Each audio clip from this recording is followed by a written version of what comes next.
Ya, bismillahirrahmanirrahim. Assalamualaikum warahmatullahi wabarakatuh. Waalaikumsalam warahmatullahi wabarakatuh. Selamat malam Ibu, Bapak, dan teman-teman semuanya. Mohon maaf mengganggu waktu malam mingguannya ya, diisi dengan menonton kami di acara webinar ini.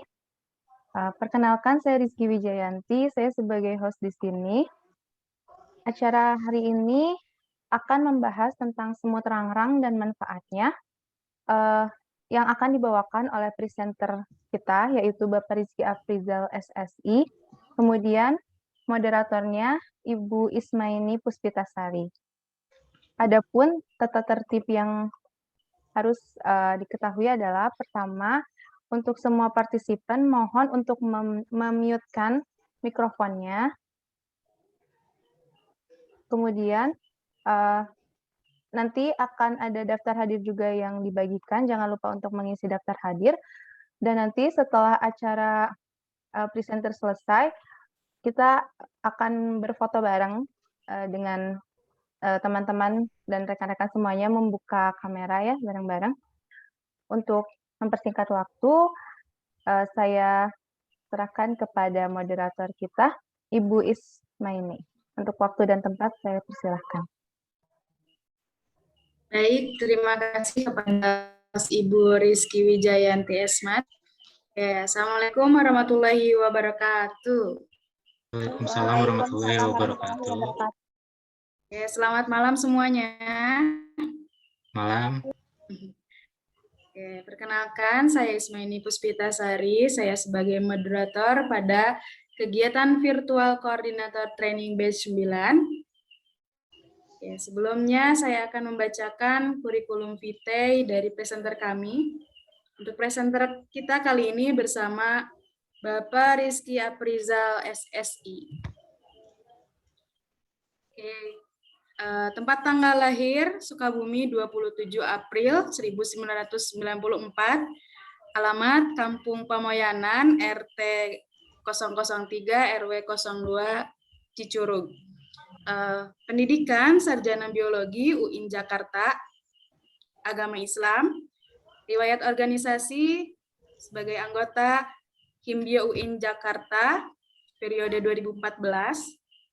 Kasubdif Lingkungan Hambio periode 2015, Kepala Departemen Penelitian Pengembangan Keprofesian Dema F Science dan Teknologi UIN Jakarta periode 2016.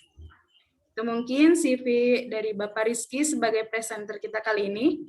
Selanjutnya saya serahkan kepada Bapak Rizky sebagai presenter. Waktu dan tempat saya persilahkan. Ya, terima kasih banyak Ibu Ismaini selaku moderator dalam kegiatan hari ini, dan terima kasih pula saya ucapkan pada Bu Rizky Wijayanti Esmat sebagai host dalam kegiatan hari ini. Bismillahirrahmanirrahim. Assalamualaikum warahmatullahi wabarakatuh. Waalaikumsalam warahmatullahi wabarakatuh. Waalaikumsalam warahmatullahi wabarakatuh. Saya ucapkan terima kasih kepada rekan-rekan, Ibu dan Bapak Guru semua yang sudah merelakan waktunya untuk hadir mengikuti kegiatan malam hari ini, dan terima kasih pula saya ucapkan kepada instruktur VCT Batch 9, Ibu Siti Nuraini SE.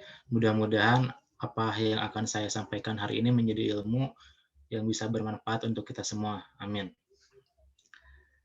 Bismillahirrahmanirrahim. Saya mulai saja ya.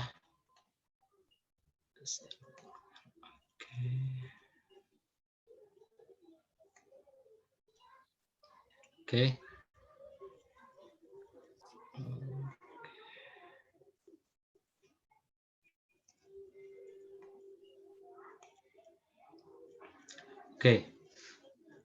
Materi yang akan saya sampaikan hari ini adalah mengenai semut rangrang dan manfaatnya. Semut rangrang, apa sih semut rangrang itu gitu? Kita sering mengenal istilah semut rangrang ini, atau dalam bahasa Sundanya atau bahasa keseharian kita di Jawa Barat terkenal dengan nama lokal atau dengan nama daerahnya itu semut kararangge gitu. Berwarna kurang lebih berwarna, kalau tidak salah berwarna merah. kebanyakan hidup di atas pohon gitu. Kita kan hanya mengenalnya itu apa sih semut gitu. Kenapa Pak Iki ngebahasnya semut gitu.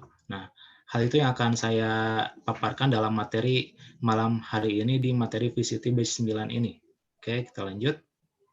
Nah, semut rangrang atau bahasa latinnya adalah Ocephala smaragdina adalah salah satu jenis semut yang terdapat pada kelas Insecta dengan famili Formicidae.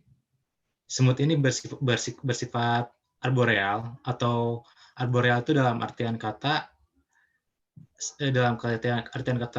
ilmiahnya adalah lebih banyak menghabiskan waktunya di atas pohon gitu. Ada kadang kita melihat semut rangrang atau semut karangga ini berada di bawah permukaan atau di atas permukaan tanah atau di bawah pohon.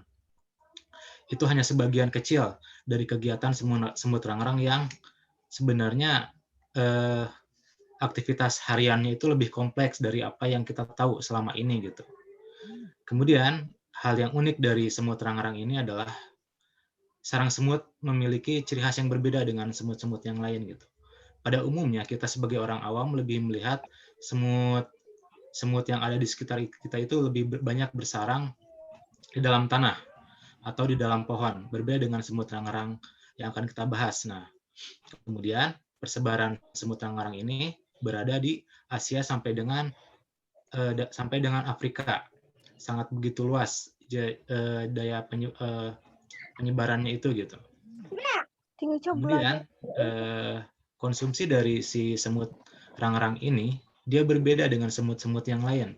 Selain sifatnya yang lebih agresif dibanding semut-semut yang lain, konsumsi dari si semut rangrang ini lebih banyak dia mengkonsumsi protein dibanding gula dan madu atau intisari dari tumbuhan gitu. Makanya kenapa sangat istimewa sekali semut rangrang ini, karena konsumsinya pun berbeda gitu. Dari data yang pernah saya baca, 75% bahkan sampai 80% data yang pernah diambil oleh seorang peneliti bahwa semut rangrang lebih banyak mengkonsumsi protein dibanding gula atau madu yang dia cari gitu. Dan semut ini bersifat predator atau dia bisa memangsa serangga yang lain atau bisa memangsa jenis semut yang lain gitu. Bahkan dia bisa memangsa atau bisa memakan makanan yang ukurannya lebih besar dari ukuran tubuhnya. Oke, kita lanjut. Nah, semut rangrang. Nah, seperti serangga yang lain, semut rangrang juga memiliki kasta, gitu kan. Atau dalam istilah yang biasa kita kenal dalam pembelajaran di IPA maupun di biologi, ada yang namanya mengenai metamorfosis gitu. Metamorfosis itu berlangsung dari larva, pupa, semut remaja, dewasa hingga membentuk semut dewasa atau semut pada umumnya gitu. Dan itu kasta-kastanya itu berbeda, mempunyai tugas masing-masing. Dalam semut rangrang sendiri, dia sebenarnya memiliki 5 kasta. Hanya yang paling penting yang harus kita ketahui adalah 4 kasta. Yang pertama ada kasta ratu, ada kasta prajurit, ada jantan, ada pekerja. Nah, jenis-jenis ini adalah masih sama jenis semut rangrang. Hanya perbedaan dari morfologi, bentuk, dan fungsinya saja yang membedakan dari kasta-kasta tersebut. Misalkan kita tahu dari kasta ratu, dia cenderung lebih besar dan memiliki sayap. Gitu. Ukurannya lebih besar dari semut prajurit, lebih besar dari semut jantan produktif, bahkan lebih besar dari semut pekerjanya. Gitu. Nah, si semut ratu ini atau si kasta ratu ini dia memproduksi telur atau pupa gitu, yang akan menjadi cikal bakal atau regenerasi dari keturunan semut berikutnya. Nah, kemudian semut pekerja itu biasanya dia bekerja mencari atau menyusun sarang dari si sarang semut ini gitu. Dia berkoordinasi antara semut-semut yang lain, kemudian membuat sarang atau dia menyediakan cadangan makanan gitu. Cadangan makanan untuk siapa, Pak? Kebanyakan semut rangrang ini menyimpan makanan lebih banyak untuk si ratunya dibanding kasta-kasta yang lain. Oke. Dan ada semut prajurit. Nah, semut prajurit ini adalah semut rangrang yang biasa kita temukan, atau semut kararangge yang biasa kita lihat pada pohon-pohon tertentu gitu. Nah, semut kasta prajurit inilah yang biasa kita lihat, yang ketika digigit itu rasanya agak lumayan panas, nah, dan bersifat agresif. Nah, itu adalah semut prajurit. Yang kemudian terakhir adalah semut jantan produktif. Dia warnanya cenderung berwarna hitam, bersayap, tapi ukurannya dia lebih kecil dibanding semut betina atau semut ratu atau si kasta ratu gitu. Oke, lanjut. Nah, ini adalah proses pembuatan sarang. Gambar pertama itu adalah salah satu contoh semut, salah satu koloni semut rangrang yang memulai membuat sarang. Caranya dia melipat atau menggulung dari si daun tumbuhan itu atau daun tumbuhan tertentu yang dia hinggapi. Kebanyakan semut rangrang itu dia banyak terdapat pada tumbuhan atau pada tanaman buah. Kenapa? Karena pada tumbuhan buah atau tanaman buah atau pohon buah itu lebih banyak konsumsi makanan atau mangsa yang bisa mereka dapatkan. Dari mana, Pak? Kita ketahui bahwa pohon buah itu secara tidak langsung mempunyai intisari atau lebih banyak mengandung gula atau madu dari buah yang dihasilkan dari si tumbuhan tersebut. Nah, buah-buah itu yang cikal bakalnya itu nanti bakal dimakan oleh sejenis kepik atau sejenis serangga-serangga lain atau sejenis kumbang yang biasa mengambil madu dari si tumbuhan tersebut. Nah, kumbang atau kepik atau biasa kita sebut sebagai hama itu akan dimakan oleh si semut rangrang itu. Nah, kenapa semut rangrang banyak ditemukan pada tumbuhan buah? Karena tumbuhan buah itu adalah tempat bagi serangga-serangga lain yang memang mangsa si semut rangrang tersebut gitu. Nah, kemudian ini adalah proses pembuatan sarangnya. Prajurit semut menarik daun-daun secara bersama-sama, sementara semut lainnya merajut daun-daun dari dalam gitu. Cara merajutnya menggunakan apa, Pak? Biasanya dia menggunakan si larvanya itu gitu. Si larva semut, larva muda atau si larva yang di dalamnya itu biasa kita sebut dengan weaver atau rajutan gitu. Nah, si semut pekerja itu dia menggunakan si larvanya untuk merajut sarang yang kemudian pada akhirnya itu akan menggumpal seperti ini pada gambar 3. Terlihat dari semut rangrang itu dia akan membentuk secara kasat mata atau secara umumnya terlihat akan membentuk seperti bangun ruang. Biasanya seperti itu gitu. Yang dimana antara daun yang membentuk bangun ruang itu tersambung oleh bagian-bagian dari si benang atau rajutan dari si larva semut rangrang tersebut gitu. Dilanjut kembali kemudian. Nah, manfaatnya apa sih, Pak, semut rangrang gitu? Yang pertama adalah sebagai pembasmi hama alami atau biasa dalam istilah sainsnya itu adalah sebagai biokontrol atau sebagai pengontrol dari si hama-hama yang lain gitu. Misalkan kita seorang petani jeruk misalkan, seorang petani jeruk atau petani tumbuhan buah yang lainnya. Nah, si semut rangrang ini bisa dimanfaatkan sebagai biokontrol atau pembasmi hama alami gitu dengan melepas si semut-semut rangrang tersebut di tumbuhan jeruk atau tumbuhan yang kita sedang tanam gitu atau tumbuhan yang kita sedang tani seperti itu gitu. Apakah itu tidak merusak tumbuhan buah, Pak? Kebanyakan dari semut rangrang itu tidak memakan gula atau seperti yang saya jelaskan, kebanyakan semut rangrang malah banyak mengkonsumsi protein. Nah, protein itu didapat dari mana? Dari hama yang akan merusak si tumbuhan buah tersebut gitu. Entah itu dari hama si tumbuhan jeruk yang kita tanam atau hama dari tumbuhan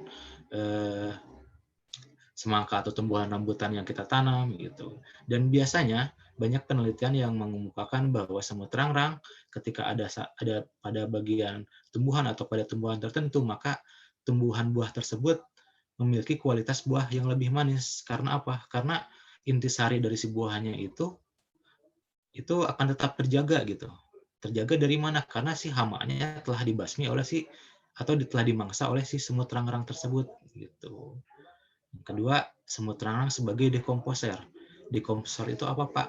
Ketika kita melihat satu potongan sampah organik gitu, misalkan contoh sisa makanan. Nah, dekomposer itu adalah semut rangrang, dia itu akan memakan dari sisa-sisa makanan itu gitu. Sisa makanan yang bersifat organik seperti tulang ataupun seperti sisa-sisa makanan yang lain gitu yang memang banyak mengandung protein seperti sisa makanan daging dan lain-lain.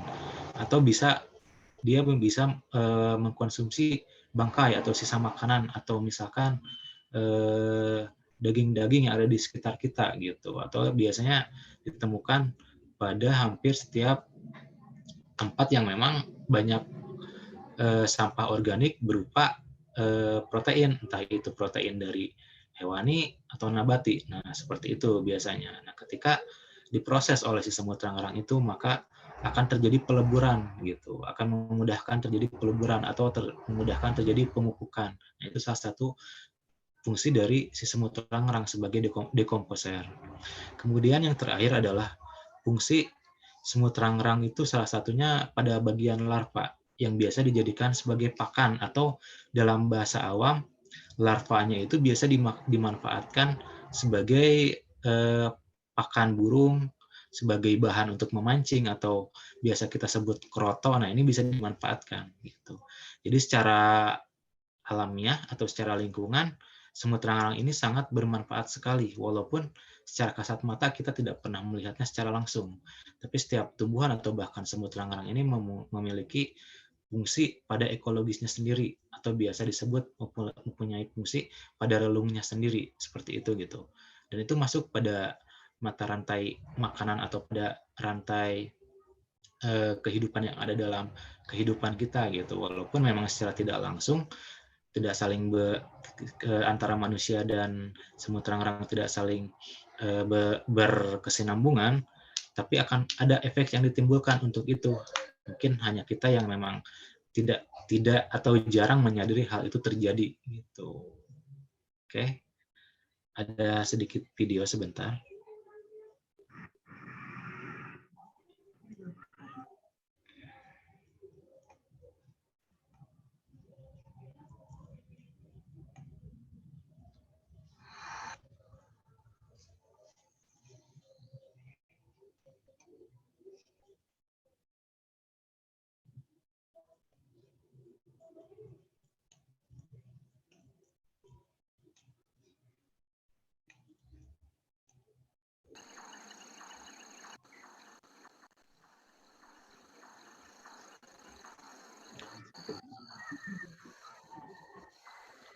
Nah, ini adalah sarang semut rangrang yang tadi saya jelaskan. Nah, ini adalah jenis ratunya atau betina atau ratu produktif dari si semut rangrang tersebut. Nah, itu adalah telur-telur atau larva dari semut rangrang yang biasa kita sebut dengan kroto.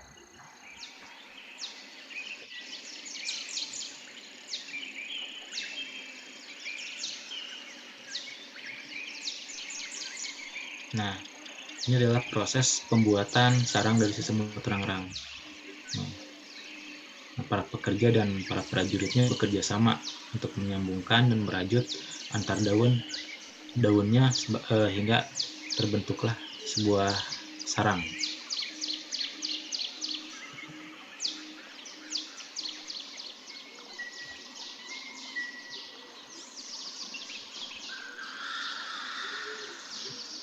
Nah, inilah bagaimana cara pembuatan sarang pada semut rangrang.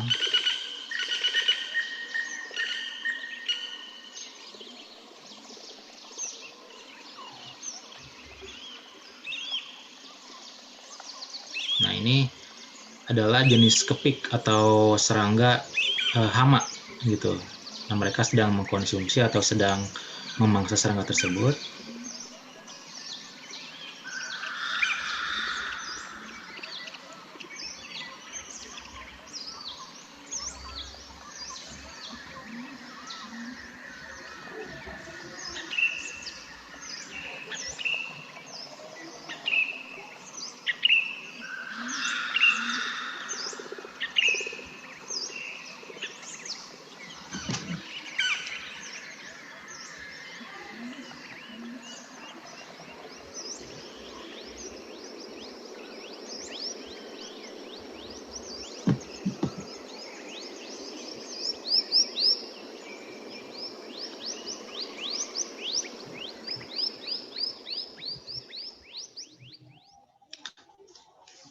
Cukup sekian pemaparan materi dari saya.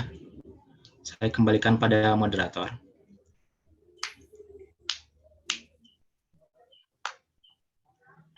Baik, terima kasih kepada Bapak Rizky Aprizal SSI yang telah memaparkan materi mengenai semut rangrang. Oke, untuk selanjutnya saya buka sesi tanya jawab kepada seluruh peserta kegiatan PCT Training Batch 9 kali ini. Silakan kepada peserta, adakah yang mau ditanyakan?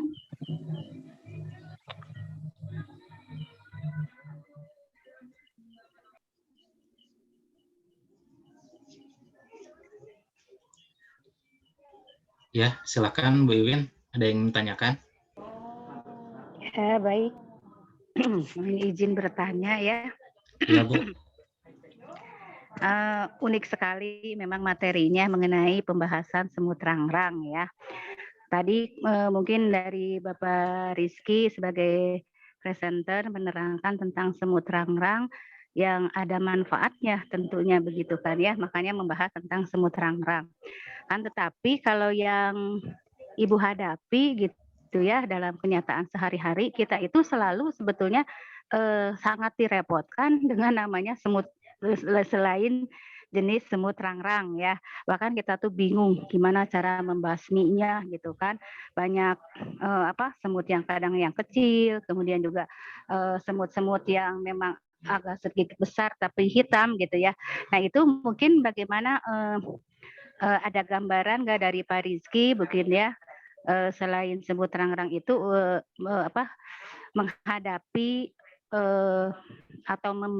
atau sebaiknya kita memang membasminya atau bagaimana begitu ya untuk semut-semut yang sifatnya mengganggu mungkin ya aktivitas kita baik itu di rumah ataupun misalnya di dapur ataupun di lingkungan seperti itu.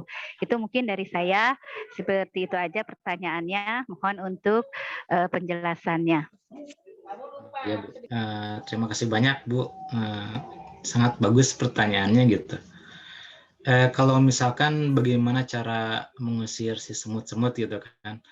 Kebanyakan kalau misalkan yang ada di rumah itu dimasukkan dalam kategori biasanya semut-semut urban, Bu, biasanya. Kebanyakan semut-semut itu yang kita temui itu adalah semut-semut gula biasanya, semut-semut merah yang kecil atau biasanya gitu. Nah, itu kalau misalkan ditanya apakah harus dibasmi atau tidak, ya selama kalau misalkan itu tidak mengganggu, ini dari saya pribadi ya, mending ya sudah dibiarkan gitu. Tapi kalau misalkan itu mengganggu, ya mau tidak mau kita harus membasminya gitu, karena ya ada ketergangguan di situ gitu. Bagaimana cara mengatasi semut-semut yang ada di rumah? Kalau dulu sih biasanya cukup menggunakan, kalau misalkan jumlahnya sedikit cukup disapu bisa, tapi kalau misalkan jumlahnya banyak itu biasanya ada pakai asap, biasanya pakai sejenis asap ibu bakar sesuatu. Nah, dia itu akan hilang dengan sendirinya gitu. Tapi seiring dengan berjalannya zaman gitu kan, alhamdulillah sekarang ada yang namanya kapur barus, biasanya cukup menggunakan itu semut-semut menghilang, bahkan bukan hanya semut, serangga-serangga yang lain bahkan kabur sepertinya seperti itu gitu. Tapi secara ekologi atau ekosistemnya kita bahas adalah apakah boleh semut-semut itu dibasmi gitu ya. Seperti yang saya katakan, kalau misalkan mengganggu ya boleh saja gitu.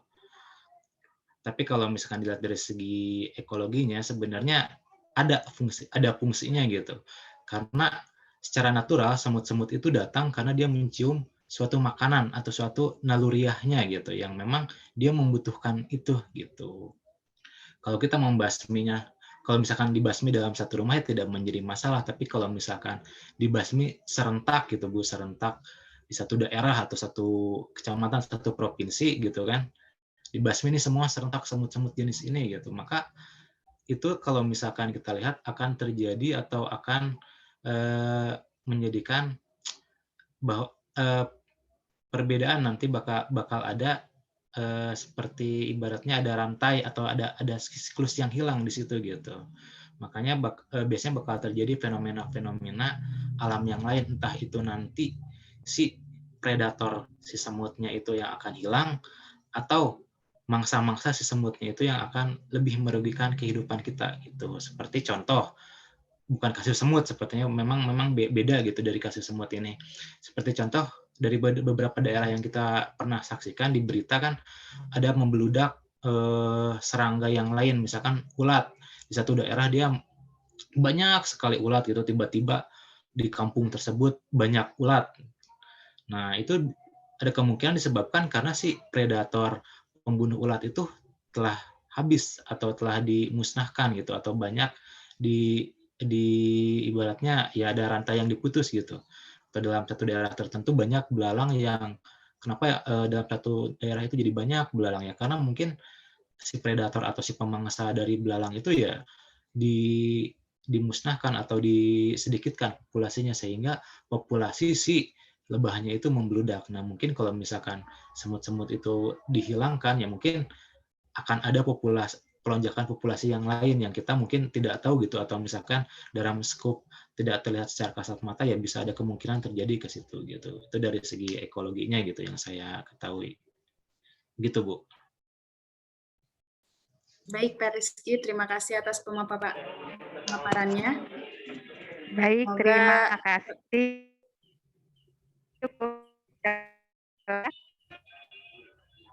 Ya, bagaimana Bu? Terputus tadi suaranya.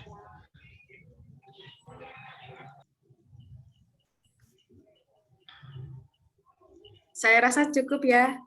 Sudah jelas. Terima kasih kepada Ibu Siti Hajar yang telah memberikan pertanyaan dan Pak Rizky Aprizal yang telah memberikan jawabannya. Saya buka lagi sesi tanya jawab untuk semua peserta. Apakah ada yang mau ditanyakan kembali? Ya, silakan Ibu atau Bapak yang penasaran dengan persemutan boleh ditanyakan.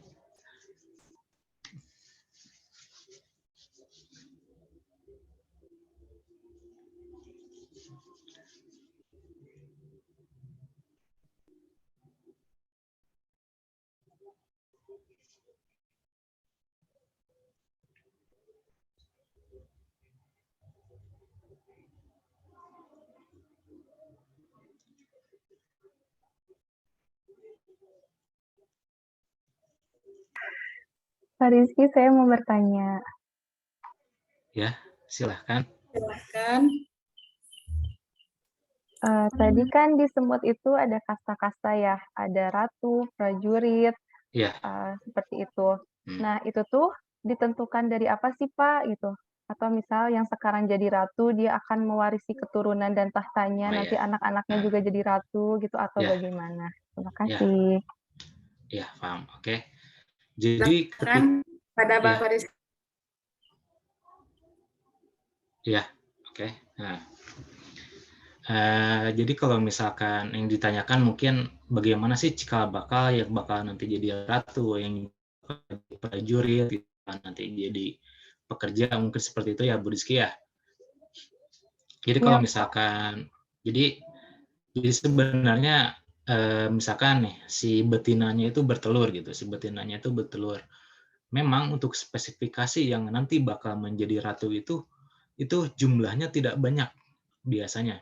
Dari sekian banyak ribu telur atau bahkan juta telur yang dikeluarkan itu, yang diturunkan atau genetiknya yang bakal menjadi ratu itu mungkin hanya beberapa saja gitu. Biasanya yang pernah saya teliti atau saya pelajari, dalam satu sarang si semut terang-terang itu paling banyak ditemukan kurang lebih ada 5 ratu gitu. Dan ada kemungkinan yang bakal menjadi ratunya itu nanti jumlahnya tidak lebih dari sekian gitu, dari tiga sarang yang pernah saya bedah gitu, dan kebetulan pernah saya teliti gitu dari pengalaman yang pernah saya. Cuman untuk lebih validnya datanya memang saya belum dapat gitu dari sekian banyak semut terang-terang yang ada di Indonesia gitu, cuman hanya beberapa dari pohon saja. Cuman untuk cikal bakalnya itu pasti bakal diturunkan oleh si ratunya itu gitu. Kalau misalkan dari semut prajurit, sudah pasti dia bakal menjadi prajurit atau kasta prajurit. Kalau misalkan kasta dari si jantan, nah itu kasta si jantan itu dia ketika morfologi tubuhnya tidak bermetamorfosis, maka dia otomatis akan menjadi semut prajurit gitu. Sebenarnya semut-semut itu awalnya sama gitu, cuman memang ketika dia bermetamorfosis dia berhenti gitu. Kalau misalkan di semut kasta pekerja ya kan dia berhenti di metamorfosis itu gitu. Di semut prajurit ya dia berhenti di kasta itu. Dan pada yang terakhir mungkin yang paling spesial itu ketika semut itu bermetamorfosis menjadi kasta ratu. Tapi tetap jumlahnya itu tidak akan banyak tuh. Dan siklus itu terjadi kurang lebih semut rangrang hanya 2 minggu. Siklus itu terjadi gitu, siklus kehidupannya ketika ia menjadi larva, pupa, menjadi kasta semut juvenil atau semut remaja hingga menjadi dewasa itu tidak lama. Dalam dunia serangga itu seperti itu biasanya, yang saya ketahui. Begitu Bu Rizky Wijayanti.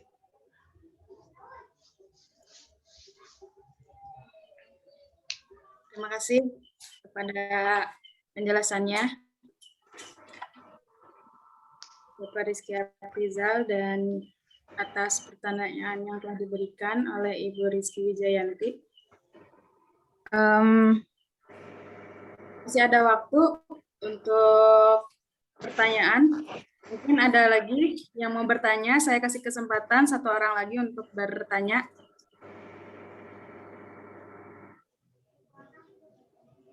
Ada waktu 7 menit lagi.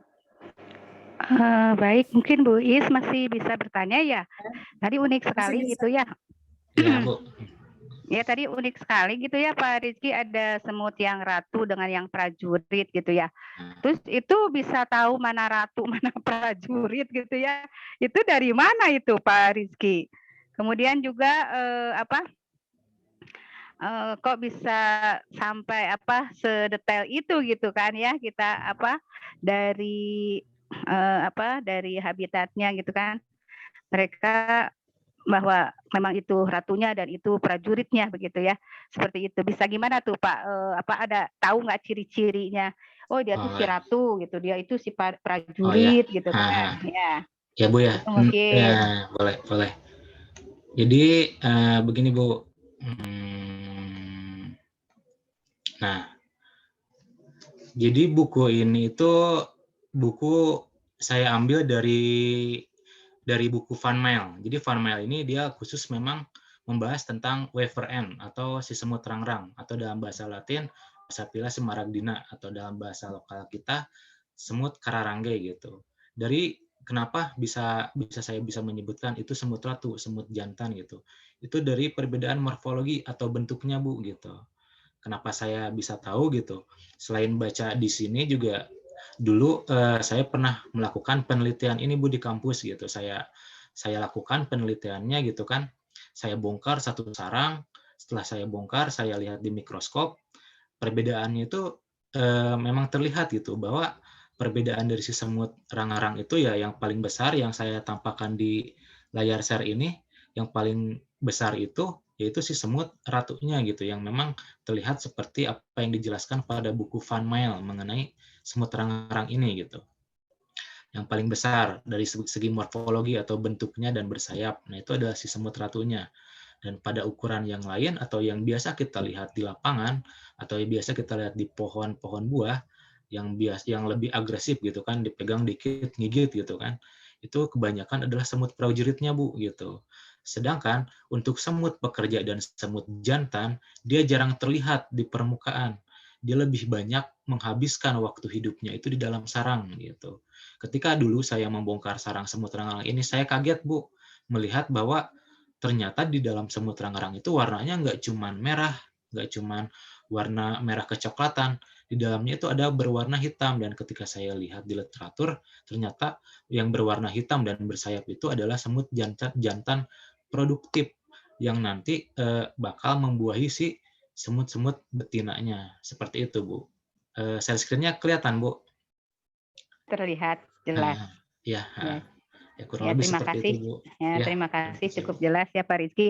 Kalau kita tahu bahwa itu semut rangrang mungkin, dan atas keterangan yang Pak Rizky jelaskan, tentunya kita juga akan menjaganya ya, karena dia akan menginikan keseimbangan gitu ya, keseimbangan di Ya, alam ini begitu kan, seperti itu. Tapi ya, yang kadang mungkin belum tersosialisasikan, orang itu nggak tahu mana yang rangrang, mana yang memang juga kadang-kadang yang merepotkan kita begitu kan. ya, Baru nyimpen betul. makanan sebentar udah Nah, banyak begitu kan semut. ya, Kadang-kadang kita nah, merasa direpotkan seperti itu. ya, Ya mungkin begitu ya Pak Rizky, ya, cukup ya Bu. jelas. Terima Terima kasih kasih. banyak. Ya, nah, menambahkan sedikit Bu, memang Ya, kalau terima kasih. untuk menambahkan sedikit Bu Isi, ada yang dari Bu Wiwin tadi, memang dari jenis Silakan. semut itu tidak sedikit Bu, banyak ya jenis-jenis serangga atau bahkan dari semut sendiri yang memang belum tereksplor dari setiap jenisnya gitu. Memang ya secara awam atau kasat mata jarang kita bisa membedakan hal tersebut gitu. Memang betul Bu gitu. Ya cukup Bu Is. Ya, terima kasih Pak Rizky atas pemaparannya. Untuk sesi tanya jawab saya tutup. Waktu menunjukkan 3 menit lagi. Saya memberikan kesempatan kepada presenter untuk menyampaikan closing statement. Apakah ada Pak Rizky? Mendapatkan sedikit untuk closing statement. Paling dari sesuai dengan pemaparan saya bahwa sekecil apapun bahkan sederhana apapun itu gitu, selama itu makhluk ciptaan Tuhan atau makhluk ciptaan Allah Subhanahu wa taala, dengan segala kelebihan dan kekurangannya itu bisa bermanfaat bagi kita jika kita bisa mensyukuri itu. Itu. Baik, terima kasih Pak Rizky Aprizal SSI. Baik, selanjutnya saya sampaikan kesimpulan untuk kegiatan kali ini karena waktu sudah menunjukkan habis. Saya sampaikan kesimpulan kali ini, semut rangrang bermanfaat bagi kehidupan kita dan memiliki cara sarang yang unik. Sebenarnya semut rangrang sama seperti semut yang lainnya, memiliki kasta yang bekerja sesuai jenis fungsinya. Itu kesimpulan yang bisa disampaikan pada kegiatan kali ini. Untuk menutup sesi presentasi kali ini, saya serahkan kembali kepada host Ibu Rizky Wijayanti. Terima kasih. Ya, terima kasih Bu Iis.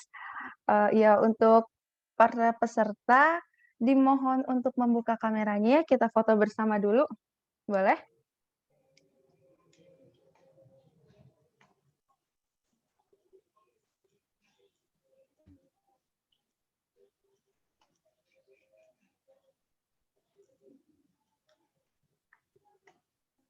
Bu Fitri, Bu Tuti, Bu Widya, boleh dibuka dulu kameranya.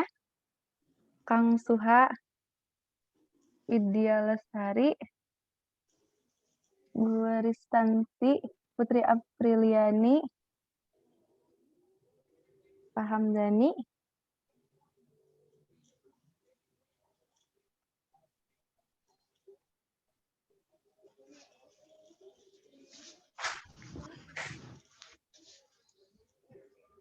Ya, sepertinya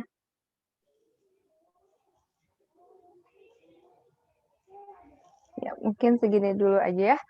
Ya, saya ambil foto ya. 1, 2, 3.